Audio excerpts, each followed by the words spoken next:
بسم اللہ الرحمن الرحیم۔ السلام علیکم ورحمۃ اللہ وبرکاتہ۔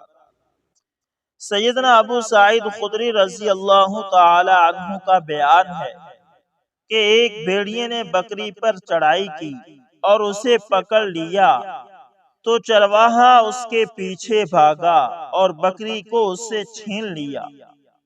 بھیڑیا پچھلی ٹانگوں کو زمین پر پھیلا کر سرین پر بیٹھا اور اگلی ٹانگوں کو کھڑا کر کے کہنے لگا، تو اللہ سے نہیں ڈرتا؟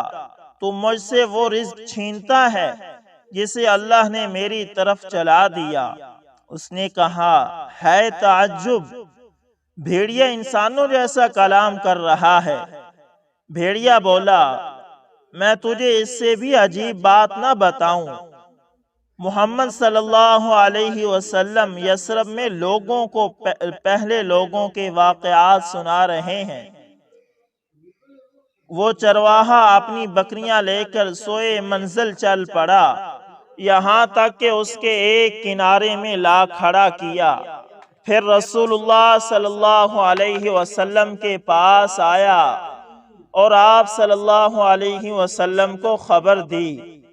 رسول اللہ صلی اللہ علیہ وسلم نے حکم دیا اور آواز لگا دی گئی کہ نماز اکٹھا کرنے والی ہے۔ پھر آپ صلی اللہ علیہ وسلم نکلے اور چرواہے سے فرمایا، اخبرہم، لوگوں کو بھی وہی قصہ سنا۔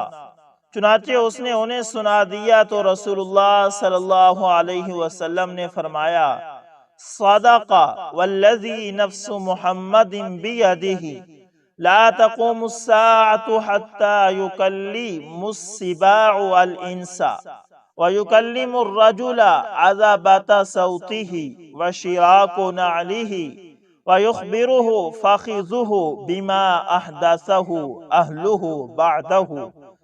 اس نے سچ کہا، اس ذات کی قسم جس کے ہاتھ میں محمد صلی اللہ علیہ وسلم کی جان ہے، قیامت قائم نہ ہوگی یہاں تک کہ درندے انسانوں سے ہم کلام ہوں گے اور آدمی سے اس کے کوڑے کا کنارہ اور جوتے کا تسمہ بات کرے گا، نیز اس کی ران اسے آگاہ کرے گی کہ اس کے بعد اس کے گھر والوں میں کیا واقعہ پیش آئے۔